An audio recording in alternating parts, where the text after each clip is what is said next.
नमस्कार।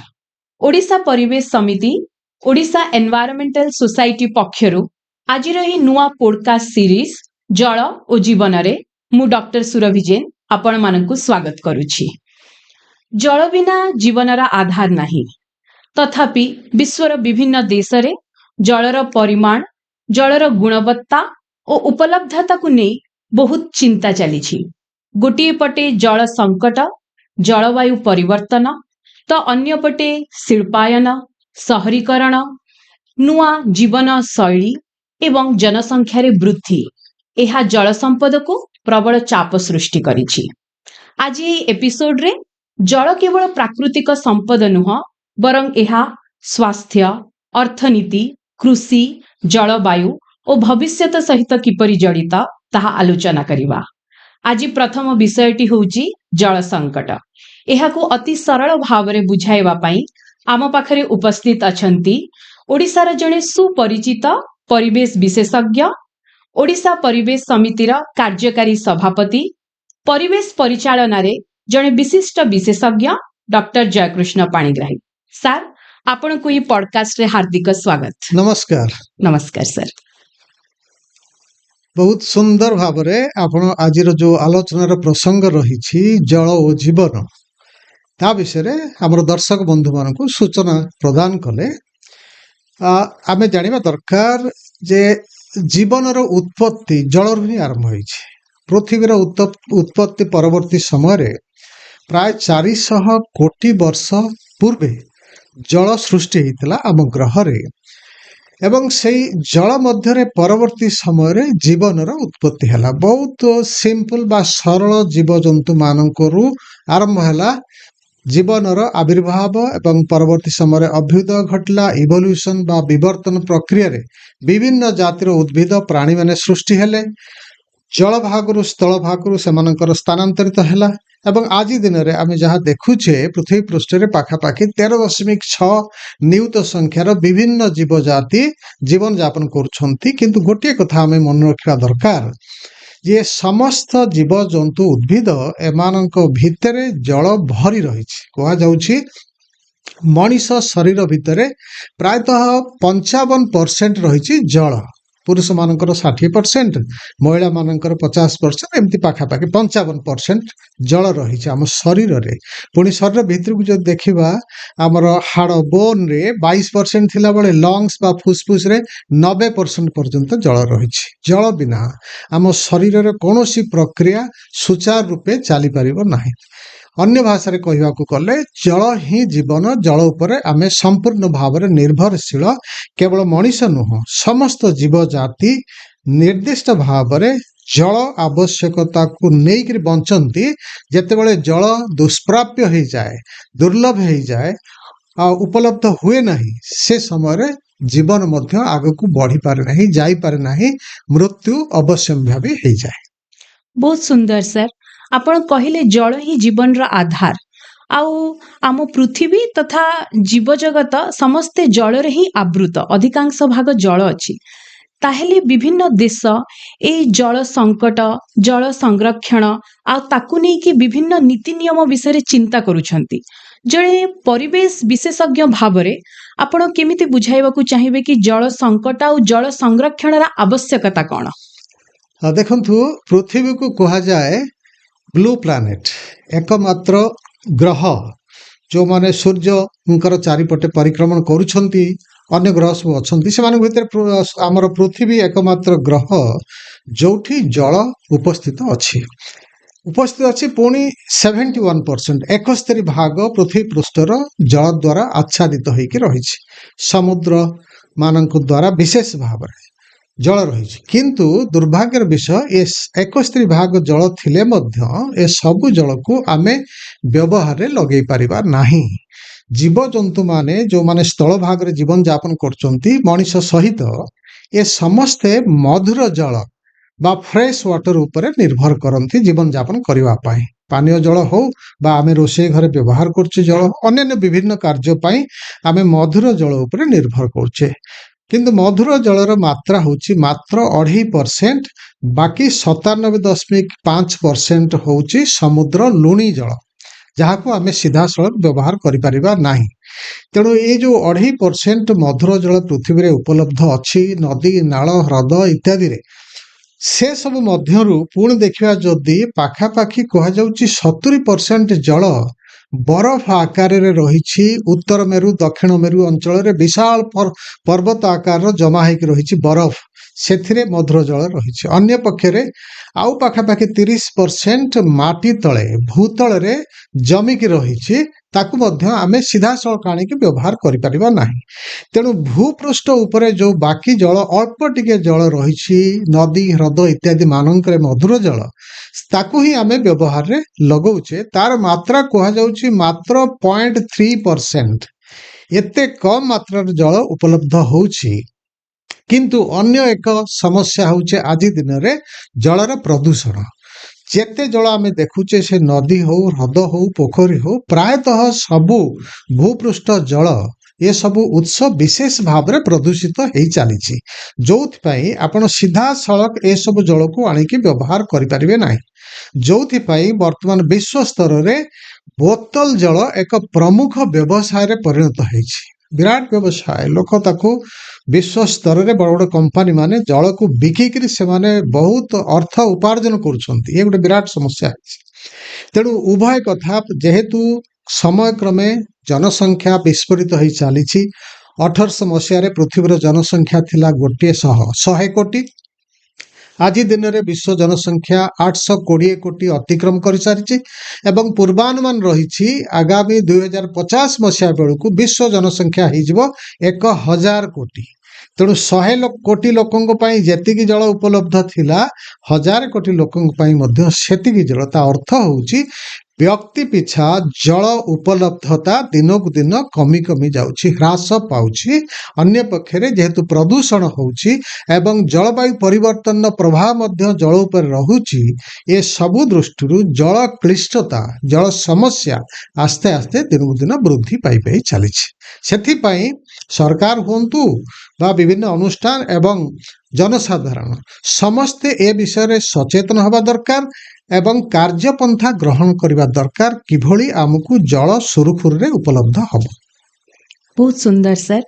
ଆପଣ କହିଲେ ଯେମିତି ଆମ ପାଇଁ ମିଠା ଜଳ ଯୋଉ ଅଛି 0.35% କିଛି ମାତ୍ରାର ଅଛି, ତ ତାହା ଭୂତଳ ଜଳ ହଉ କିମ୍ବା ନଦୀ ହଉ, ପୋଖରୀ ହଉ, ବର୍ଷା ଜଳ ହଉ, ଆମ ସାଧାରଣ ଶ୍ରୋତାଙ୍କ ପାଇଁ ଏଇ ଜଳଚକ୍ରକୁ ଆପଣ ସହଜ ଭାଷାରେ ଟିକେ ବୁଝାଇବେ କି? ଦେଖନ୍ତୁ, ପ୍ରକୃତି ଯେତେବେଳେ ଏ ଗ୍ରହକୁ ସୃଷ୍ଟି କରିଛି, ଯାହା ଯାହା ଆମେ ଦେଖୁଛେ ପୃଥିବୀରେ ବିଭିନ୍ନ ପରିସଂସ୍ଥାରେ ସବୁ ଜିନିଷ ରହିଛି, ସେ ଭିତରୁ ଜଳ ହେଉଛି ଗୋଟିଏ ଉପାଦାନ ଏବଂ ଜଳର ଗୋଟେ ନିର୍ଦ୍ଦିଷ୍ଟ ଚକ୍ର କାର୍ଯ୍ୟ କରୁଛି। ବର୍ଷ ସାରାକୁ ଆମେ ଦେଖୁଛେ ନଦୀ, ନାଳ, ସମୁଦ୍ର ସବୁ ଜାଗାରେ ଜଳ ଅଛି ଏବଂ ସୂର୍ଯ୍ୟଙ୍କ କିରଣ ଯେତେବେଳେ ପଡୁଛି, ସେ ବାଷ୍ପୀକରଣ ହେଉଛି, ଉତ୍ତାପରେ ସେ ବାଷ୍ପୀକରଣ ହେଉଛି ଏବଂ ସେ ଆକାଶକୁ ଚାଲି ଯାଉଛି।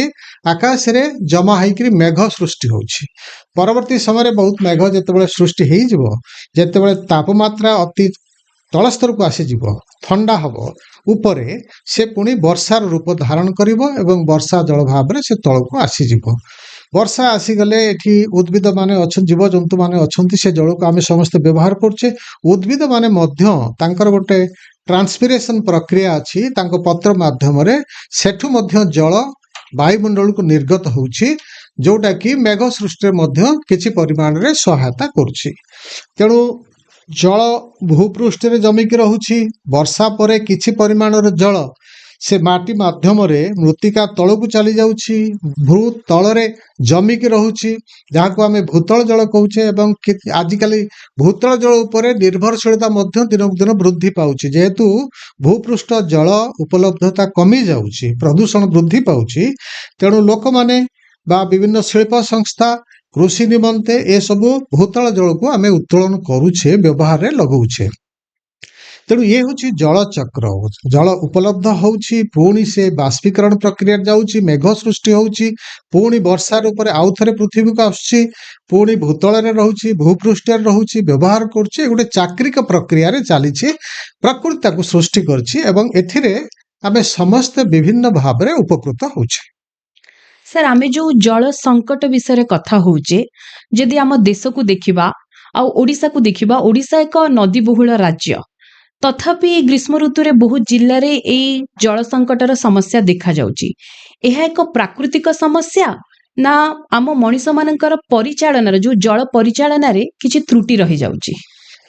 ଦୁଇଟି ଯାକ ଠିକ କଥା। ପ୍ରଥମ କଥା ଯାହା ଆମେ ଆଲୋଚନା କଲେ, ପୃଥିବୀର ଜନସଂଖ୍ୟା ବହୁତ ଭାବରେ ବିସ୍ଫୋରିତ ହେଇ ଚାଲିଛି, ବୃଦ୍ଧି ପାଇ ଚାଲିଛି, ଜଳ ଆବଶ୍ୟକତା ବୃଦ୍ଧି ଘଟୁଛି। କୋଉ କୋଉ କ୍ଷେତ୍ର, ଘରୋଇ କ୍ଷେତ୍ର ଆମେ ଘରେ ବ୍ୟବହାର କରୁଛେ, ଘରୋଇ କ୍ଷେତ୍ର ହଉ, କୃଷି କ୍ଷେତ୍ର ହଉ, ଶିଳ୍ପ କ୍ଷେତ୍ର, ବ୍ୟବସାୟିକ କ୍ଷେତ୍ର, ସବୁ କ୍ଷେତ୍ରରେ ବିଭିନ୍ନ ଅନୁଷ୍ଠାନ ଅଛନ୍ତି, ସବୁ ଜାଗାରେ ଜଳର ବ୍ୟବହାର ଦିନକୁ ଦିନ ବୃଦ୍ଧି ପାଉଛି, କିନ୍ତୁ ଜଳର ପରିମାଣରେ ତ ବୃଦ୍ଧି ଘଟୁନାହିଁ। ସେଥିପାଇଁ ଜଳ କ୍ଲିଷ୍ଟତା ଆସ୍ତେ ଆସ୍ତେ ହଉ। ତା ଛଡା ପ୍ରଦୂଷଣ ମଧ୍ୟ ଗୋଟେ ସମସ୍ୟା ହେଇଛି। ନିର୍ଦ୍ଦିଷ୍ଟ ଭାବରେ ଆମ ଦେଶ ଭାରତ ବର୍ଷ କଥା ଯଦି ଆଲୋଚନା କରିବା, ଯେ ଭାରତ ବର୍ଷରେ ସମଗ୍ର ବିଶ୍ୱ ଜନସଂଖ୍ୟାର 18% ଲୋକ ଏଇଠି ବସବାସ କରୁଛନ୍ତି, କିନ୍ତୁ ଭାରତ ବର୍ଷରେ ଯୋଉ ମଧୁର ଜଳ ଉତ୍ସ ରହିଛି ମାତ୍ର 4%। ତାହେଲେ 18% ଲୋକଙ୍କ ପାଇଁ 4% ଜଳ ଉପଲବ୍ଧ ହଉଛି। ତେଣୁ ନିଶ୍ଚିତ ଭାବରେ ଚାପ ସୃଷ୍ଟି ହବ। ଲୋକମାନଙ୍କର ଯୋଉ ଆବଶ୍ୟକତା ରହିଛି ତାକୁ ପୂରଣ କରିବାରେ ଏତିକି ଜଳ ସକ୍ଷମ ହବ ନାହିଁ। ସେଥିପାଇଁ ଆମକୁ ମିତବ୍ୟୟିତା ଅବଲମ୍ବନ କରିବାକୁ ପଡିବ। କେତେ କମ୍ ଜଳ ବ୍ୟବହାର କରି ଆମର କାର୍ଯ୍ୟକ୍ରମ ସୁରୁଖୁରୁରେ ଆମେ କରିପାରିବା, ଜଳକୁ ସଂରକ୍ଷଣ କରିକି ରଖିବା। ବର୍ଷା ଦିନ ଯୋଉ ବର୍ଷା ଜଳ ଆସୁଛି ତାକୁ ବିଭିନ୍ନ ପଦକ୍ଷେପ ମାଧ୍ୟମରେ ଆମେ ସଂଗ୍ରହ କରି ରଖିବା, ତାହେଲେ ବର୍ଷା ପରବର୍ତ୍ତୀ ସମୟରେ ଗ୍ରୀଷ୍ମ ଋତୁରେ ଆମେ ସେ ଜଳକୁ ବ୍ୟବହାର କରିପାରିବା। ଓଡ଼ିଶା କଥା ଯଦି ଆଲୋଚନା କରିବା, ଓଡ଼ିଶା ଅବଶ୍ୟ ପ୍ରକୃତିର ଗୋଟେ ଆଶୀର୍ବାଦ ପ୍ରାପ୍ତ ରାଜ୍ୟ, ଯୋଉଠି ଜଳ ଉତ୍ସ ଅଧିକ ରହି, ଜଙ୍ଗଲ ଯେମିତି ଅଧିକ ଅଛି, ଏଠି ମଧ୍ୟ ଜଳ ଉତ୍ସ ଅଧିକ ଅଛି, ନଦ ନଦୀ ସଂଖ୍ୟା ଯଥେଷ୍ଟ ରହିଛି। ଓଡ଼ିଶାର ଜନସଂଖ୍ୟା ଭାରତ ବର୍ଷର ଜନସଂଖ୍ୟାର 3.5%, କିନ୍ତୁ ସୌଭାଗ୍ୟବଶତଃ ଆମ ରାଜ୍ୟରେ 11% ଜଳ ଉପଲବ୍ଧ ଅଛି, ମଧୁର ଜଳ। ତେଣୁ ଜଳ ସଙ୍କଟ ଆମ ରାଜ୍ୟରେ ବିଶେଷ ସମସ୍ୟା ସୃଷ୍ଟି କରେ ନାହିଁ, କିନ୍ତୁ ତାକୁ ଠିକ ଭାବରେ ପରିଚାଳନା କରିବା ଦାୟିତ୍ୱ ଆମ ସମସ୍ତଙ୍କର, ସରକାର ହୁଅନ୍ତୁ ବା ବ୍ୟକ୍ତି ହୁଅନ୍ତୁ। ଜଳର ସଦୁପଯୋଗ କରିବା ଏବଂ ତାକୁ ଠିକ ଭାବରେ ପରିଚାଳନା କରିବା ଏ ଦାୟିତ୍ୱ ଆମ ସମସ୍ତଙ୍କର। ଏବଂ ଏବେ ଯୋଉ ନିର୍ଦ୍ଦିଷ୍ଟ ଭାବରେ ଜଳବାୟୁ ପରିବର୍ତ୍ତନରେ ଯୋଉ ବୃଷ୍ଟିପାତର ଅନିୟମିତତା ହଉଛି, ସେଇ ପରିପ୍ରେକ୍ଷୀରେ ଆମେ ଯଦି ସତର୍କତା ଅବଲମ୍ବନ କରିବା, କୁହାଯାଉଛି ୱାଇଜ୍ ୟୁଜ୍ ଅଫ୍ ୱାଟର, ଜଳର ବିଜ୍ଞ ବ୍ୟବହାର।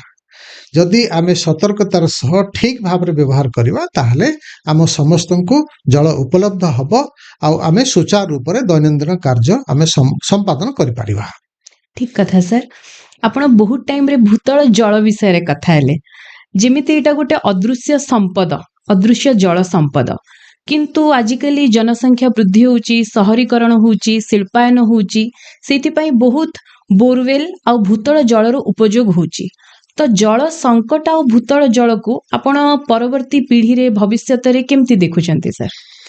ଦେଖନ୍ତୁ, ଜଳ ଆବଶ୍ୟକତା ଦିନକୁ ଦିନ ଯେତେ ବୃଦ୍ଧି ପାଉଛି, ହୁଏତ ଯେତେବେଳେ ଭୂପୃଷ୍ଠ ଜଳ ଉପଲବ୍ଧ ହଉନାହିଁ, ଲୋକମାନେ ଭୂତଳରୁ ଜଳ ଉତ୍ତୋଳନ କରିବା ଆରମ୍ଭ କରୁଛନ୍ତି।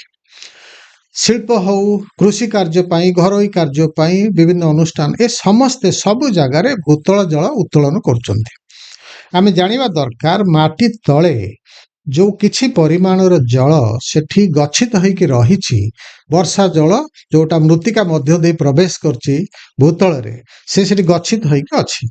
ଯଦି ଆମେ ସବୁବେଳେ ତାକୁ ଉତ୍ତୋଳନ କରି ଚାଲିବା, ତାହେଲେ ଆସ୍ତେ ଆସ୍ତେ ସେ ଯୋଉ ଷ୍ଟୋରଟି ରହିଛି, ଭଣ୍ଡାରଟି ରହିଛି, ସେ ଆସ୍ତେ ଆସ୍ତେ କମି କମି ଆସିବ। ଏବେ କୁହାଯାଉଛି ଆମ ରାଜ୍ୟ ହଉ, ଆମ ଦେଶ ହଉ, ପୃଥିବୀର ବିଭିନ୍ନ ପ୍ରାନ୍ତରରେ ଭୂତଳ ଜଳର ଲେବଲ ବା ସ୍ତର ଆସ୍ତେ ଆସ୍ତେ ତଳକୁ ତଳକୁ ଖସି ଖସି ଯାଉଛି, କମି କମି ଯାଉଛି। ଆମର ଦାୟିତ୍ୱ ହେଉଛି ଆମେ ଦେଖିବା ଦରକାର ଭୂତଳକୁ ଜଳ ପ୍ରବେଶ କରିବ, ତାହେଲେ ସେଠି ମଧ୍ୟ ପୂର୍ଣ୍ଣ ହେଇକି ରହିବ। ଆମେ ଯେତିକି ବ୍ୟବହାର କରିବା ପାଇଁ ଉତ୍ତୋଳନ କଲେ, ପୁଣି ସେତିକି ବର୍ଷା ମାଧ୍ୟମରେ ତଳକୁ ଚାଲି ଯାଉଛି। ଖାଲି ଯଦି ଅଧିକରୁ ଅଧିକ ଉତ୍ତୋଳନ କରିବା, ତଳେ ଗୋଟେ ଫାଙ୍କା ସ୍ଥାନ ସୃଷ୍ଟି ହବ, ଆଗାମୀ ଦିନରେ ଆଉ ଜଳ ଆମକୁ ଉପଲବ୍ଧ ହବ ନାହିଁ।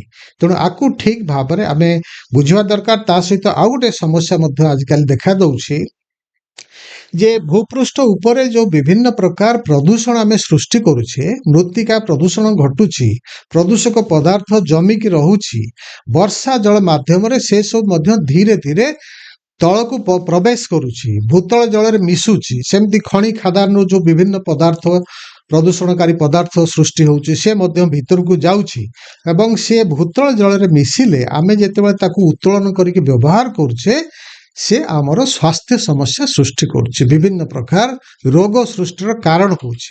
ତେଣୁ ଆମେ ପୂର୍ବରୁ ଭାବୁଥିଲେ ଏ ଭୂପୃଷ୍ଠ ଜଳ ଖାଲି ପ୍ରଦୂଷଣ ହେଉଛି, ଆଜିକାଲି ଭୂତଳ ଜଳ ମଧ୍ୟ ପ୍ରଦୂଷଣ ହବାକୁ ଲାଗୁଛି। ସେଥିପାଇଁ ଆମେ ସତର୍କତା ଅବଲମ୍ବନ କରିବା ଦରକାର। ଆମ ସମସ୍ତଙ୍କର ଦାୟିତ୍ୱ, ଯେତେବେଳେ ସ୍ୱଚ୍ଛ ଜଳ ସମସ୍ତଙ୍କୁ ଉପଲବ୍ଧ ହବ ସେତେବେଳେ ଲୋକମାନେ ସୁନ୍ଦର ସ୍ୱାସ୍ଥ୍ୟ ସହିତ ଜୀବନଯାପନ କରିପାରିବେ। ମୁଁ ଆପଣଙ୍କୁ ଗୋଟେ ଉଦାହରଣ ଦେବି ଯେ ବର୍ତ୍ତମାନ ଯାହା ଜାତିସଂଘର ତଥ୍ୟ ରହିଛି ସମଗ୍ର ବିଶ୍ୱ ସ୍ତରରେ ପ୍ରତ୍ୟେକ ବର୍ଷ ଏହି ପ୍ରଦୂଷଣକାରୀ ଜଳର ବ୍ୟବହାରରେ କୁହାଯାଉଛି 5 ବର୍ଷରୁ କମ୍ ବୟସର 5 ଲକ୍ଷ ପିଲାଙ୍କର ମୃତ୍ୟୁ ଘଟୁଛି ବିଭିନ୍ନ ରୋଗରେ, ଡାଇରିଆ ଭଳି ରୋଗରେ ପ୍ରପୀଡ଼ିତ ହେଇକରି 5 ଲକ୍ଷରୁ ଅଧିକ ପିଲାଙ୍କର ମୃତ୍ୟୁ ଘଟୁଛି, 5 ବର୍ଷରୁ କମ୍ ପିଲା। ଆଉ ସେ ଭିତରୁ ଭାରତ ବର୍ଷରେ 1 ଲକ୍ଷ ଲୋକ ପିଲା ରହିଛନ୍ତି। ତେଣୁ ଇଏ ଗୋଟେ ଗମ୍ଭୀର ସମସ୍ୟା। ତେଣୁ ଜଳ କିଭଳି ପ୍ରଦୂଷିତ ନହବ, ସ୍ୱଚ୍ଛ ଜଳ, ଭଲ ଜଳ ସବୁ ଲୋକଙ୍କୁ ଉପଲବ୍ଧ ହବ, ସେଥି ନିମନ୍ତେ ଯଥେଷ୍ଟ ପ୍ରୟାସ ହେବାର ଆବଶ୍ୟକତା ରହିଛି। ତେଣୁ ଖାଲି ସରକାରଙ୍କୁ କହିଲେ ହବ ନାହିଁ, ସରକାରଙ୍କ ସହିତ ସମସ୍ତଙ୍କର ଗୋଟେ ନୈତିକ କର୍ତ୍ତବ୍ୟ ରହୁଛି ଜଳର ବିଜ୍ଞ ବ୍ୟବହାର ବା ୱାଇଜ୍ ୟୁଜ୍ ଆମେ କେତେ କରିବା ଏବଂ ଜଳକୁ ସୁରକ୍ଷିତ ରଖିବା। ଜଳର ସଂରକ୍ଷଣ ପାଇଁ ବର୍ଷା ଦିନେ ବିଭିନ୍ନ ପ୍ରକାର କାର୍ଯ୍ୟକ୍ରମ ହାତକୁ ନେବା, ବୃକ୍ଷରୋପଣ କରିବା, ଏସବୁ ମାଧ୍ୟମରେ ଜଳ ଉପଲବ୍ଧତା ଧୀରେ ଧୀରେ ବୃଦ୍ଧି ପାଇବ। ଆମମାନଙ୍କ ମନରେ ଥିଲା କେବଳ ଜଳ ସଙ୍କଟ, କିନ୍ତୁ ଆପଣ ଗୋଟେ ନୀରବ ବିପଦ ବିଷୟରେ କଥା ହେଲେ, ଯାହାକି ଜଳ ପ୍ରଦୂଷଣ ସାର୍। କିନ୍ତୁ ଅନ୍ୟ ଏକ ଜଟିଳ ସମସ୍ୟା ହେଉଛି ଜଳବାୟୁ ପରିବର୍ତ୍ତନ, କ୍ଲାଇମେଟ୍ ଚେଞ୍ଜ, ଯାହାକୁ କି ଆମେ ଆଜିକାଲି କ୍ଲାଇମେଟ୍ କ୍ରାଇସିସ୍ ବୋଲି ବି କହୁଛୁ। କେବେ ଆମେ ଦେଖୁଛୁ ବହୁତ ବର୍ଷା, କେବେ ଦେଖୁଛୁ ମରୁଡ଼ି, ପୁଣି କେବେ ଦେଖୁଛୁ ବନ୍ୟା। ଏହି ଜଳ ସଙ୍କଟ, ଜଳ ସଂରକ୍ଷଣ ଆଉ ଜଳବାୟୁ ପରିବର୍ତ୍ତନର ସମ୍ପର୍କ କ'ଣ? ଏହା ଆମକୁ କିପରି ପ୍ରଭାବିତ କରୁଛି? ମୁଁ ଟିକେ ପୂର୍ବରୁ ଯାହା କହିଲି ଯେ ପ୍ରକୃତି ଏମିତି ଗୋଟେ ପ୍ରକ୍ରିୟା କରିଛି, ସବୁ ଜିନିଷ ଠିକରେ ଚାଲିବ, ଗୋଟେ ସନ୍ତୁଳନ ରକ୍ଷା ହବ, ବାଲାନ୍ସ। କିନ୍ତୁ ଏବେ ଦେଖୁଛୁ ଆମେ ଆଧୁନିକ ମଣିଷର ଯୋଉ କାର୍ଯ୍ୟକ୍ରମ ରହିଛି, ଯୋଉଭଳି ଭାବରେ ଆମେ ପ୍ରକୃତିକୁ କ୍ଷତାକ୍ତ କରୁଛେ, ନଷ୍ଟଭ୍ରଷ୍ଟ କରୁଛେ ବିଭିନ୍ନ କାର୍ଯ୍ୟକଳାପ ନକାରାତ୍ମକ ଭାବରେ, ତାର ପରିଣାମରେ ବିଭିନ୍ନ ସମସ୍ୟା ସୃଷ୍ଟି ହେଉଛି। କୁହାଯାଉଛି ବିଶ୍ୱସ୍ତରରେ ବର୍ତ୍ତମାନ 3ଟି ପ୍ରମୁଖ ଚ୍ୟାଲେଞ୍ଜ ବା ଆହ୍ୱାନ ସୃଷ୍ଟି ହେଇଛି। ତା ଭିତରେ 1 ନମ୍ବର ହେଉଛି ଯେ ପୃଥିବୀର ତାପମାତ୍ରା ବୃଦ୍ଧି ହେଉଛି ଏବଂ ତାର ପରିଣାମରେ ପୃଥିବୀର ଜଳବାୟୁରେ ପରିବର୍ତ୍ତନ ଘଟୁଛି, ଯୋଉଥିପାଇଁ କି ଆମେ ଦେଖୁଛେ ପୃଥିବୀର କୋଣ ଅନୁକୋଣରେ ବିଭିନ୍ନ ସ୍ଥାନରେ ପ୍ରାକୃତିକ ବିପର୍ଯ୍ୟୟ ବିଭିନ୍ନ ଭାବରେ ବୃଦ୍ଧି ପାଇ ଚାଲିଛି, ସଂଖ୍ୟାରେ ବୃଦ୍ଧି ପାଉଛି, ତୀବ୍ରତାରେ ବୃଦ୍ଧି ପାଉଛି, ଗ୍ରୀଷ୍ମ ପ୍ରବାହ ଚାଲୁ ରହିଛି, ହଠାତ୍ ପ୍ରବଳ ମାତ୍ରାର ବର୍ଷା ହବ, ବନ୍ୟାର ପ୍ଳାବନ ସୃଷ୍ଟି ହେଇଯିବ, କୋଉଠି ବାତ୍ୟା ଆସିଯାଉଛି, କୋଉଠି ଭୂସ୍ଖଳନ ହଉଛି, ପାହାଡ଼ ଅତଡ଼ା ଖସୁଛି, ଲୋକମାନଙ୍କର ମୃତ୍ୟୁ ଘଟୁଛି। ପରବର୍ତ୍ତୀ ସମୟରେ ଲମ୍ବା ଅବଧି ଧରିକିରି ବର୍ଷା ନାହିଁ ଏବଂ ମରୁଡ଼ି ପରିସ୍ଥିତି ସୃଷ୍ଟି ହେଉଛି, କୃଷି ପ୍ରଭାବିତ ହେଉଛି, ଜଳ ନଥିଲେ କିଛି ହବା ସମ୍ଭବପର ନୁହଁ, କୃଷି କାର୍ଯ୍ୟ ଉତ୍ପାଦନ ବାଧାପ୍ରାପ୍ତ ହେଉଛି, ଲୋକମାନଙ୍କର ଜୀବନ ଜୀବିକା ପ୍ରଭାବିତ ହେଉଛି, ବଣ ଜଙ୍ଗଲରେ ଯୋଉ ଜୀବଜନ୍ତୁ ବସବାସ କରୁଛନ୍ତି ସେମାନେ ଗ୍ରୀଷ୍ମ ସମୟରେ ବିଶେଷ ଭାବରେ ଜଳ ଉପଲବ୍ଧି ସେମାନଙ୍କୁ ହଉନାହିଁ, ସେମାନେ ମୃତ୍ୟୁ ମୁଖରେ ପଡୁଛନ୍ତି। ତା ସହିତ ଯୋଉ ଜଳବାୟୁ ପରିବର୍ତ୍ତନ କଥା ଉତ୍ଥାପନ କଲେ, ଜଳବାୟୁ ପରିବର୍ତ୍ତନର ଗୋଟେ ପ୍ରମୁଖ ଗୁଣ ହେଉଛି ସବୁ ଜିନିଷରେ ବିଚ୍ୟୁତି ଦେଖାଦେବ, ଠିକ ଭାବରେ ହବ ନାହିଁ। ବର୍ଷା କଥା ଆମେ ଆଲୋଚନା କରୁଛେ, ବର୍ଷା ଅନିୟମିତ ଭାବରେ ହବ ସେତିକି ପରିମାଣର ବର୍ଷା ବର୍ଷ ସାରା ମିଶେଇ ଦେଲେ ଠିକ ଅଛି, କିନ୍ତୁ ହଠାତ୍ ପ୍ରବଳ ମାତ୍ରାରେ ବର୍ଷା ହବ ଏବଂ ଯୋଉ ଜାଗାରେ ଆଗରୁ ବହୁତ କମ ବର୍ଷା ହଉଥିଲା ସେ ଜାଗାରେ ଦୁବାଇ ଭଳି ସହରରେ ହଠାତ୍ ଏତେ ପରିମାଣର ବର୍ଷା ହେଲା ଯଦି ସେଠି ବନ୍ୟା ଖେଳିଗଲା, ଲୋକମାନେ ତାଙ୍କ ଜୀବନରେ ବନ୍ୟା କ'ଣ ଦେଖିନଥିଲେ, ସେଠି 1000 ସଂଖ୍ୟାର ଗାଡି ସବୁ ଭାସିଗଲା, ଏଭଳି ପରିସ୍ଥିତି ସୃଷ୍ଟି ହେଉଛି। ତେଣୁ ଜଳବାୟୁ ପରିବର୍ତ୍ତନର ପ୍ରଭାବରେ ଅନିୟମିତ ବୃଷ୍ଟିପାତ ହେଉଛି, ହଠାତ୍ ବହୁତ ବର୍ଷା ହେଉଛି, ବନ୍ୟା ହେଇଯାଉଛି, ପରବର୍ତ୍ତୀ ସମୟରେ ଲମ୍ବା ସମୟ ଧରି ବର୍ଷା ନାହିଁ, ମରୁଡ଼ି ପରିସ୍ଥିତି ସୃଷ୍ଟି ହେଉଛି। ଏଭଳି ପରିସ୍ଥିତିରେ ମୁଁ ଆପଣଙ୍କୁ ଦୁଇଟା ଉଦାହରଣ ଦେବାକୁ ଚାହିଁବି। ଗୋଟେ ହେଉଛି କେପ୍ ଟାଉନ୍, ସାଉଥ ଆଫ୍ରିକା। କିଛି ବର୍ଷ ତଳେ 2017-18 ମସିହାରେ ସେଠି ଜଳ କ୍ଲିଷ୍ଟର ଏତେ ଗୁରୁତର ହେଲା, ଜଳ ଉପଲବ୍ଧ ହେଲା ନାହିଁ। ଲୋକମାନେ ଘରେ ଟ୍ୟାପ୍ ଖୋଲିଲା ବେଳକୁ ସେଠି ଜଳ ଆଉ ବାହାରୁ ନାହିଁ। କାହିଁକି ନା ସେ ଦେଶର ଜଳ ଭଣ୍ଡାର ସବୁ ଶୁଷ୍କ ହୋଇଗଲା, ବର୍ଷା ନାହିଁ, ମରୁଡ଼ି ପରିସ୍ଥିତି। ଆଉ ସରକାରଙ୍କ ପାଖରେ ସମ୍ଭବ ହେଲା ନାହିଁ ମ୍ୟୁନିସିପାଲିଟିର ଜଳ ଯୋଗାଣ ପ୍ରକ୍ରିୟାରେ ସେମାନେ ଲୋକମାନଙ୍କ ଘରକୁ ଜଳ ଯୋଗାଣ କରିଦେବେ, ସମ୍ଭବପର ହେଲା ନାହିଁ। ତାକୁ କୁହାଗଲା ଡେ ଜିରୋ, ଯେତେବେଳେ ଆଉ ଜଳ ହିଁ ଉପଲବ୍ଧ ନାହିଁ। ସେତେବେଳେ ସରକାର ବହୁତ କଷ୍ଟରେ କିଛି ପରିମାଣର ଜଳ ଯୋଗାଣ କରିକି ଗାଡ଼ି ମାଧ୍ୟମରେ ଗୋଟେ ସମ୍ପ୍ରଦାୟ ବା ଗୋଟେ ଗାଁରେ ଆସିକି ବା ସହରର ଗଳିକନ୍ଦିରେ ଯୋଗେଇଲେ। ଜଣ ପିଛା 10 ଲିଟର 20 ଲିଟର ସେଇଥିରେ ତମକୁ ମ୍ୟାନେଜ କରିବାକୁ ପଡ଼ିବ, ଏଭଳି ପରିସ୍ଥିତି ହେଲା। ଆମର ଚେନ୍ନାଇ ସହରରେ ପ୍ରାୟ ଅନେକ ବର୍ଷ ଗ୍ରୀଷ୍ମ ଋତୁରେ ଏଭଳି ପରିସ୍ଥିତି ହୁଏ। ବିଶେଷ କରିକି 2019 ମସିହାରେ ଏଭଳି ପରିସ୍ଥିତି ମଧ୍ୟ ସୃଷ୍ଟି ହେଇଥିଲା। କୁହାଯାଉଛି ଆଗାମୀ ସମୟରେ ଏ ପ୍ରକାର ପରିସ୍ଥିତି ଆହୁରି ଗମ୍ଭୀର ହେବାକୁ ଯାଉଛି। ଯଦି ଆମେ ଠିକ୍ କାର୍ଯ୍ୟକ୍ରମ ଗ୍ରହଣ ନ କରିବା ତାହେଲେ ଆଗାମୀ ଦିନରେ ଏ ପରିସ୍ଥିତି ବହୁତ ଗମ୍ଭୀର ରୂପ ଧାରଣ କରିବ ଏବଂ ଜଳ ଉପଲବ୍ଧ ସମ୍ଭବପର ହେବ ନାହିଁ। ଠିକ୍ କଥା ସାର୍। କିନ୍ତୁ ଆଜିକାଲି ଗୋଟେ ନୂତନ ଇଣ୍ଟରେଷ୍ଟିଂ ୱାର୍ଡ ଆସୁଛି, ୱାଟର ୱାର, ପାଣିର ଯୁଦ୍ଧ। ଏବଂ କୁହାଯାଉଛି କ୍ଲାଇମେଟ ଚେଞ୍ଜ ଏହି ୱାଟର ୱାରକୁ ଆହୁରି ସମ୍ଭାବନାପୂର୍ଣ୍ଣ କରିଦେଉଛି। ଏଠାରେ ଆପଣଙ୍କର ରାୟ କ'ଣ ସାର୍? ୱାଟର ୱାର କ'ଣ? ଜଳ ପାଇଁ ଯୁଦ୍ଧ ଅନେକ ଲୋକ ଆଲୋଚନା କରୁଛନ୍ତି ବିଶ୍ୱ ସ୍ତରରେ, ଯେ ପୂର୍ବରୁ ତ 2ଟି ଯୁଦ୍ଧ, ବିଶ୍ୱଯୁଦ୍ଧ ହେଇସାରିଛି। ପରବର୍ତ୍ତୀ ତୃତୀୟ ବିଶ୍ୱଯୁଦ୍ଧ ଯଦି ହୁଏ ତାହେଲେ ସେ ଜଳକୁ ନେଇକରି ହିଁ ହବ। ଆକୁ ଜଳ ଯୁଦ୍ଧ ବୋଲି କୁହାଯାଉଛି। ଆପଣ ଦେଖନ୍ତୁ ଯେ ରାଜ୍ୟ ମଧ୍ୟରେ, ଦେଶ ମଧ୍ୟରେ, ବିଶ୍ୱ ସ୍ତରରେ ଜଳକୁ ନେଇକରି ବିଭିନ୍ନ ପ୍ରକାର କନଫ୍ଲିକ୍ଟ ଲୋକମାନଙ୍କ ଭିତରେ ଦେଖାଦେଇଛି। ବର୍ତ୍ତମାନ ଆମେ ଯଦି ଦେଖିବା ଆମ ରାଜ୍ୟ ଓଡ଼ିଶା ଏବଂ ଛତିଶଗଡ଼ ମଧ୍ୟରେ ମହାନଦୀର ଜଳ ଡିଷ୍ଟ୍ରିବ୍ୟୁସନକୁ ନେଇକରି ସେଠି ମଧ୍ୟ ବିବାଦ ରହିଛି। ବର୍ତ୍ତମାନ ଏ ପ୍ରସଙ୍ଗ ଯାଇକରି ସୁପ୍ରିମକୋର୍ଟରେ ପହଞ୍ଚିଲାଣି। ଜଳ ଟ୍ରାଇବୁନାଲ, ମହାନଦୀ ଜଳ ଟ୍ରାଇବୁନାଲ ଗଠିତ ହୋଇଛି। ସେଠି ମଧ୍ୟ ବିଚାର ବିମର୍ଶ ଚାଲିଛି, ସରକାରଙ୍କ ମଧ୍ୟରେ ଆଲୋଚନା ଚାଲିଛି। ତେଣୁ ଏ ଗୋଟେ ଜଟିଳ ପ୍ରସଙ୍ଗ ହେଇଯାଇଛି। ସେଇଭଳି ଭାବରେ ଯଦି ସିନ୍ଧୁ ନଦୀ କଥା ଦେଖିବା ତାହେଲେ ଭାରତବର୍ଷ ପାକିସ୍ତାନ ମଧ୍ୟରେ ସେମିତି ତର୍କ ବିତର୍କ ଚାଲିଛି। ଯଦି ବ୍ରହ୍ମପୁତ୍ର କଥା ଦେଖିବା ସେମିତି ଭାରତବର୍ଷ ଏବଂ ବାଂଲାଦେଶ ମଧ୍ୟରେ ଚାଲିଛି। ଆମ ରାଷ୍ଟ୍ର ଭିତରେ ପୁଣି ଦେଖିଲେ ଆମେ ଦେଖିବା ମହୀଶୂର ବା କର୍ଣ୍ଣାଟକ ଏବଂ ତାମିଲନାଡୁ ମଧ୍ୟରେ ଜଳ ବିବାଦ ରହିଛି। ଏମିତି ବିଭିନ୍ନ ସ୍ଥାନରେ ଏଭଳି ବିବାଦ ଯଥେଷ୍ଟ ରହିଛି। ଯୋର୍ଡାନ ନଦୀକୁ ନେଇକି ରହିଛି, ଟାଇଗ୍ରେସ୍ ୟୁଫ୍ରେଟିସ୍ ନଦୀକୁ ନେଇକି ରହିଛି, ନୀଳ ନଦୀକୁ ନେଇକି ରହିଛି। ଗୋଟିଏ ନଦୀ 5-6ଟି ରାଷ୍ଟ୍ର ମଧ୍ୟ ଦେଇ ଗତି କରିଛି। ସମସ୍ତଙ୍କ ଭିତରେ କେତେ ପରିମାଣର ଜଳ ଉପଲବ୍ଧ ହବ? ଆଜିକାଲି ଯେହେତୁ ଶିଳ୍ପର ପ୍ରସାର ଅଧିକ ହେଉଛି, ଶିଳ୍ପ କ୍ଷେତ୍ରରେ ବହୁତ ଜଳ ବିନିଯୋଗ ହେଇଯାଉଛି। କୃଷି ଯେହେତୁ ଅଧିକ ଖାଦ୍ୟ ଉତ୍ପାଦନର ଆବଶ୍ୟକତା ରହିଛି, କୃଷି କ୍ଷେତ୍ରରେ ମଧ୍ୟ ଯଥେଷ୍ଟ ଜଳର ଆବଶ୍ୟକତା ରହିଛି। ଏସବୁ ଦୃଷ୍ଟିରୁ ଜଳକୁ ନେଇକରି ବିତର୍କ ଚାଲିଛି ବର୍ତ୍ତମାନ। ତେଣୁକୁ ଆମକୁ ସମାଧାନର ବାଟ ବାହାର କରିବାକୁ ପଡ଼ିବ। ଜଳକୁ ସୁପରିଚାଳନା କଲେ, ଭଲ ଭାବରେ ତାର ବ୍ୟବହାରକୁ ଠିକ୍ ଆମେ ଯଦି ନିୟନ୍ତ୍ରଣ କରିପାରିବା ତାହେଲେ ସମସ୍ତଙ୍କୁ କିଛି ପରିମାଣର ଜଳ ଉପଲବ୍ଧ ହେବ। ଏ ସମସ୍ୟାକୁ ସମାଧାନରେ ଆମେ ସକ୍ଷମ ହେବା।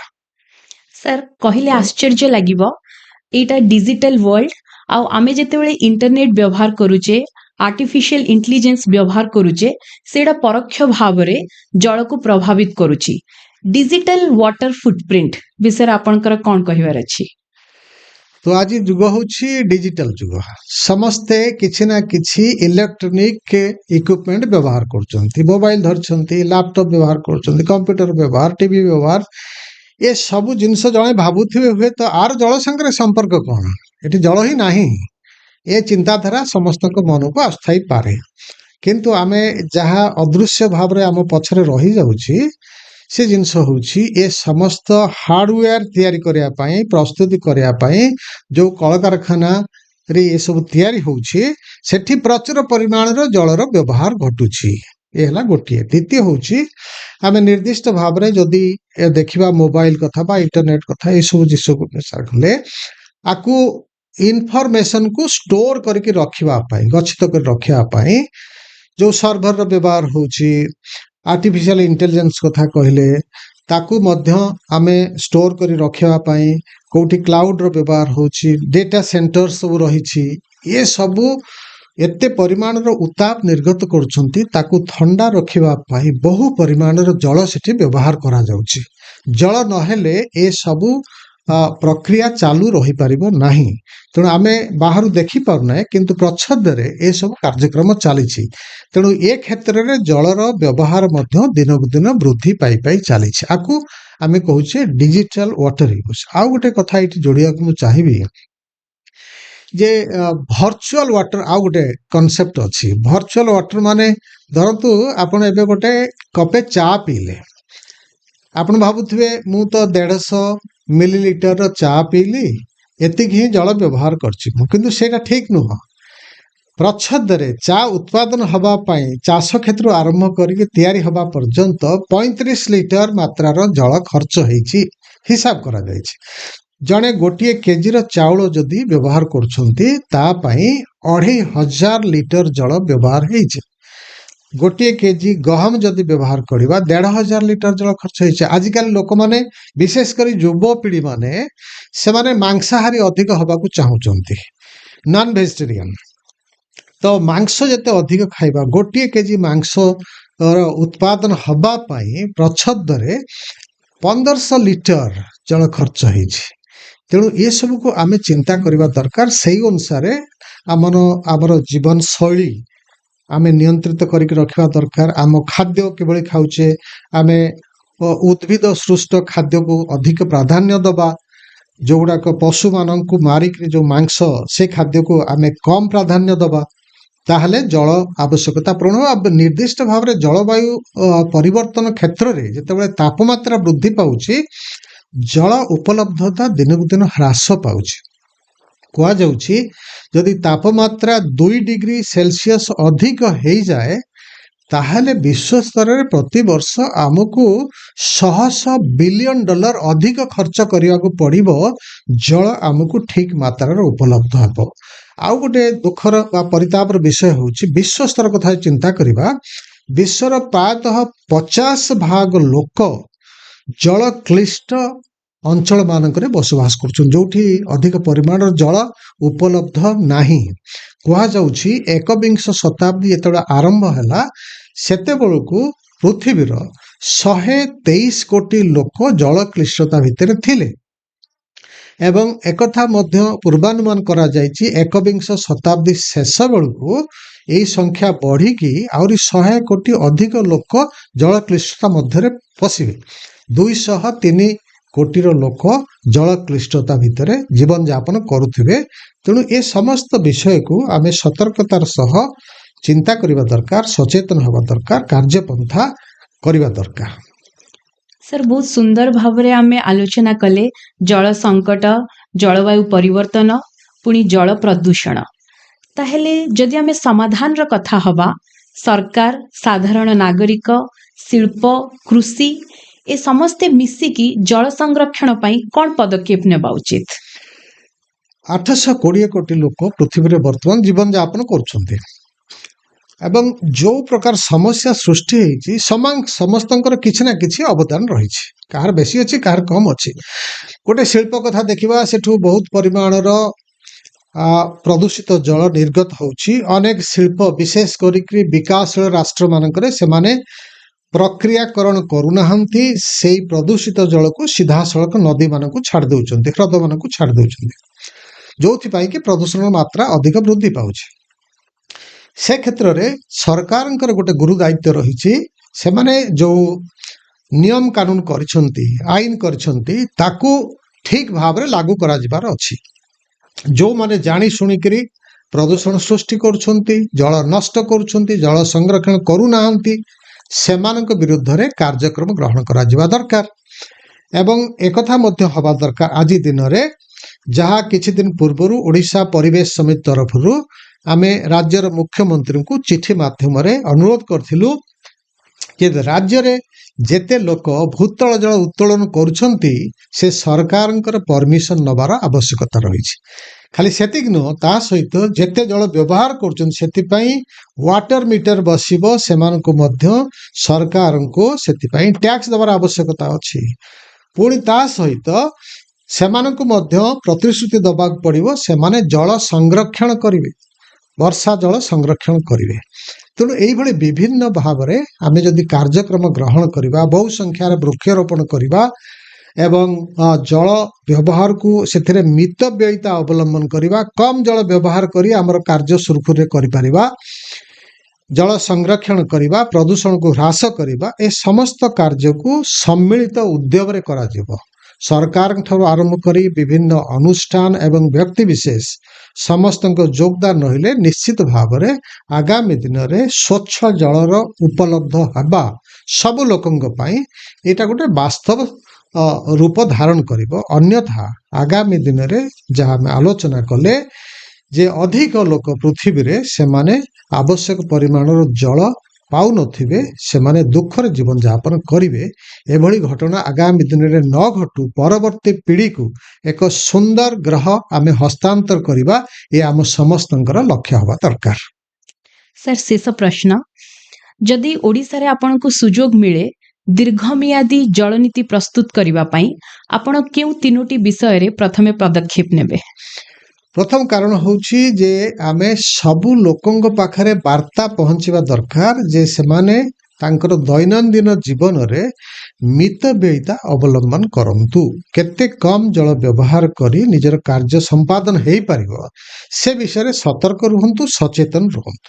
ଦ୍ୱିତୀୟ କଥା ହେଉଛି ଯୋଉ ଉତ୍ସମାନଙ୍କରୁ ପ୍ରଦୂଷଣ ସୃଷ୍ଟି ହେଉଛି, ଯେଉଁମାନେ ପ୍ରଦୂଷଣକାରୀ ସେମାନଙ୍କୁ ଅଧିକ ସତର୍କତା ଅବଲମ୍ବନ କରିବାକୁ ପଡ଼ିବ, କାହିଁକି ନା ସରକାର ଆଇନ କାନୁନ ମାଧ୍ୟମରେ ସେମାନଙ୍କୁ ଦଣ୍ଡ ବିଧାନ କରିବାର ବ୍ୟବସ୍ଥା କରିବେ। ଏ ହେଉଛି ଦ୍ୱିତୀୟ କାର୍ଯ୍ୟ। ତୃତୀୟ କାର୍ଯ୍ୟ ହେଉଛି ଆମ ଭିତରେ ଯେତେ ସଂସ୍ଥା ଅଛନ୍ତି, ବ୍ୟକ୍ତି ଅଛନ୍ତି, ସରକାର ଅଛନ୍ତି, ପ୍ରଶାସନିକ ବ୍ୟବସ୍ଥା ଅଛି, ଏମାନଙ୍କ ଭିତରେ ଗୋଟେ ନେଟୱାର୍କିଂ ହେବା ଦରକାର, ସେମାନଙ୍କ ଭିତରେ ସମନ୍ୱୟ ସ୍ଥାପନ ହେବା ଦରକାର, ଯାହାଦ୍ୱାରା ସମ୍ମିଳିତ ପ୍ରୟାସରେ ଏ ସମସ୍ୟାକୁ ଆମେ ସମାଧାନ କରିପାରିବା। ବହୁତ ସୁନ୍ଦର ସାର୍, ଆମେ ଆସି ପହଞ୍ଚିଛେ ପଡକାଷ୍ଟର ଶେଷ ପର୍ଯ୍ୟାୟରେ, ରେପିଡ ଫାୟାର ରାଉଣ୍ଡ। ବହୁତ ସଂକ୍ଷେପରେ ଆପଣଙ୍କୁ ଅନୁରୋଧ କରିବି ଉତ୍ତର ଦେବାକୁ ସାର୍। ଗୋଟିଏ ଶବ୍ଦରେ ପାଣି ଆପଣଙ୍କ ପାଇଁ କ'ଣ? ପାଣି ଆମ ସମସ୍ତଙ୍କ ପାଇଁ ଜୀବନ। ଜୀବନ ବଞ୍ଚିଛି କେବଳ ପାଣି ପାଇଁ। ଗୋଟିଏ ଅଭ୍ୟାସ ଯାହା ଆଜିଠାରୁ ପ୍ରତ୍ୟେକ ପରିବାରକୁ କରିବା କଥା ଜଳ ସଂରକ୍ଷଣ ପାଇଁ। ଜଳ ବ୍ୟବହାରରେ ଯେତେ ନିୟନ୍ତ୍ରଣ ରଖିପାରିବେ, ଯେତେ ଆପଣଙ୍କର ନିୟନ୍ତ୍ରଣ ଭିତରେ ଜଳ ବ୍ୟବହାର ହେବ, ତାହେଲେ ଆପଣଙ୍କୁ ଜଳ ଆଗାମୀ ଦିନରେ ମଧ୍ୟ ଉପଲବ୍ଧ ହେବ। ତ ସେଇଟା ଆମ ସମସ୍ତଙ୍କର ପ୍ରୟାସ ହେବା ଦରକାର। ନଦୀ, ପୋଖରୀ ନା ଭୂତଳ ଜଳ, କାହାକୁ ବଞ୍ଚାଇବା ସବୁଠୁ ଜରୁରୀ? ଆମ ପାଖରେ ଯୋଉ ଜଳ ଉତ୍ସଟି ରହିଛି ଆମେ ତାକୁ ପ୍ରଥମେ ଗୁରୁତ୍ୱ ଦେବା ଦରକାର। ସେ ପୋଖରୀଟେ ହେଇପାରେ, ନଦୀଟେ ହେଇପାରେ, ନାଳଟେ ହେଇପାରେ, ହ୍ରଦ ହେଇପାରେ। ଯୋଉ ଉତ୍ସ ଆମର ପାଖରେ ରହିଛି, ଯାହା ଉପରେ ଆମେ ନିର୍ଭରଶୀଳ ଅଛେ, ତାକୁ କିଭଳି ସ୍ୱଚ୍ଛ ରଖିବା, ପ୍ରଦୂଷଣ ମୁକ୍ତ ରହିବ ସେ ବିଷୟରେ ଆମେ ଅଧିକ ସଚେତନ ହେବାର ଆବଶ୍ୟକତା ରହିଛି। ଆପଣଙ୍କ ପସନ୍ଦର ଗୋଟିଏ ନଦୀ? ମୁଁ ଯୋଉଠି ଜନ୍ମ ହେଇଥିଲି, ମୋର ପିଲାଦିନ କାଟିଥିଲି, ସେଇଠି ଗୋଟେ ଛୋଟ ନଦୀ ବାଲେଶ୍ୱର ଜିଲ୍ଲାରେ, ତା ନାଁ ହେଉଛି କାଂସବାଂଶ ନଦୀ। ମତେ ବହୁତ ଭଲ ଲାଗେ, ତା ସହିତ ମୋର ପିଲାଦିନ ବହୁତ ସୁନ୍ଦର ଭାବରେ ଅତିବାହିତ ହେଇଛି। ତାପରେ ଯଦି କହିବେ ରାଜ୍ୟ ସ୍ତରରେ ବା ରାଷ୍ଟ୍ରୀୟ ସ୍ତରରେ, ମହାନଦୀ ହେଉଛି ଆମ ରାଜ୍ୟର ଶ୍ରେଷ୍ଠ ନଦୀ, ଯାହା ଉପରେ 2 କୋଟିରୁ ଅଧିକ ସଂଖ୍ୟାର ଲୋକ ନିର୍ଭର କରନ୍ତି। ସେମାନଙ୍କର ଜୀବନ ଜୀବିକା ସମ୍ପୂର୍ଣ୍ଣ ଭାବରେ ଓତପ୍ରୋତ ଭାବରେ ଜଡ଼ିତ ରହିଛି ମହାନଦୀ ସହିତ। ତାର ସୁରକ୍ଷା ଏବଂ ସଂରକ୍ଷଣ ପାଇଁ କାର୍ଯ୍ୟକ୍ରମ ଗ୍ରହଣ କରିବା ଆମ ସମସ୍ତଙ୍କର ଦାୟିତ୍ୱ। ଗୋଟିଏ ବ୍ୟକ୍ତି ଯିଏ ଆପଣଙ୍କୁ ଜଳ ସଂରକ୍ଷଣ ପାଇଁ ପ୍ରେରଣା ଦେଇଛନ୍ତି? ଏ ପରିବେଶ ବିଷୟରେ ଯାହା ସବୁ କାର୍ଯ୍ୟକ୍ରମ ଆମେ କରୁଛେ, ସେଥିପାଇଁ ମୋର ଶିକ୍ଷକ ପ୍ରଫେସର ସୁନ୍ଦର ନାରାୟଣ ପାତ୍ର, ଯାହାଙ୍କଠୁ ମୁଁ ପ୍ରେରଣା ପାଇଛି। ଦ୍ୱିତୀୟ ବ୍ୟକ୍ତି ହେଉଛନ୍ତି ସାର୍ ଡୋନାଲ୍ଡ ଆଟେନବରୋ, ବିଶ୍ୱ ସ୍ତରରେ ଇଂଲଣ୍ଡର ଏ ଯୋଉ ବ୍ୟକ୍ତି 100 ବର୍ଷରେ ପଦାର୍ପଣ କଲେଣି। ପ୍ରକୃତିକୁ ବହୁତ ଅଧିକ ଭଲ ପାଆନ୍ତି, ପ୍ରକୃତିକୁ ଅତି ନିକଟରୁ ଯେ ବିଶ୍ଳେଷଣ କରନ୍ତି, ସେଇ ବ୍ୟକ୍ତିଙ୍କ ଦ୍ୱାରା ମୁଁ କିଛି ପରିମାଣରେ ପ୍ରଭାବିତ ହେଇଛି। ଆମେ ସମସ୍ତେ ଚେଷ୍ଟା କରିବା ଦରକାର ପ୍ରକୃତିର ସୁରକ୍ଷା ସଂରକ୍ଷଣ ପାଇଁ କିଛି ବି କାର୍ଯ୍ୟ ଯାହା ଆମ ଦ୍ୱାରା ସମ୍ଭବ ହେଉଛି ତାହା ଆମେ ନିଶ୍ଚୟ କରିବା ଦରକାର। ଯଦି ପାଣି କହିପାରନ୍ତା ସେ ମଣିଷକୁ କି ବାର୍ତ୍ତା ଦିଅନ୍ତା? ପାଣି ଯଦି ଭାଷାରେ କହିପାରୁଥାନ୍ତା ନିଶ୍ଚିତ ଭାବରେ କହିବ ଯେ ମୁଁ ହେଉଛି ତମର ଜୀବନ, ତେଣୁ ମତେ ସୁରକ୍ଷିତ କରିକି ରଖିବା ତମର ନୈତିକ କର୍ତ୍ତବ୍ୟ। ଧନ୍ୟବାଦ ସାର୍। ଆଜି ଆପଣଙ୍କର ଏହି ମୂଲ୍ୟବାନ ତଥ୍ୟ ତଥା ଜଳ ସଂରକ୍ଷଣ, ଜଳବାୟୁ ପରିବର୍ତ୍ତନ, ଜଳ ପ୍ରଦୂଷଣର ଯେଉଁ ସମାଧାନ ଗୁଡ଼ା ଆପଣ ଦେଇଛନ୍ତି ସେଥିପାଇଁ ବହୁତ ବହୁତ ଧନ୍ୟବାଦ। ଆପଣଙ୍କର ଏହି ପ୍ରେରଣାଦାୟୀ କଥା ଗୁଡ଼ା ନିହାତି ଭାବରେ ଆମ ଶ୍ରୋତାମାନଙ୍କ ପାଖକୁ ପହଞ୍ଚିବ ଏବଂ ସେମାନେ ଜଳ ସଂରକ୍ଷଣ ପାଇଁ ଆଂଶିକ ଭାବରେ ହେଉ ପଛକେ କିଛି ନା କିଛି ପଦକ୍ଷେପ ନେବେ। ଆପଣଙ୍କୁ ବହୁତ ବହୁତ ଧନ୍ୟବାଦ ସାର୍। ଆଜିର ଏପିସୋଡରେ ଶେଷ ପ୍ରଶ୍ନ ଶ୍ରୋତାମାନଙ୍କ ପାଇଁ, ବିଶ୍ୱ ଜଳ ଦିବସ କେବେ ପାଳନ କରାଯାଏ? When we celebrate the water day? ନିଜ ଉତ୍ତର ଗୁଡ଼ା କମେଣ୍ଟ ବକ୍ସରେ ଲେଖନ୍ତୁ। ଆମେ ଯେତେ ସଠିକ ଉତ୍ତର ପାଇବୁ ଏହି ବନ ମହୋତ୍ସବରେ ସେତିକି ଅଧିକ ଗଛ ଲଗାଇବୁ।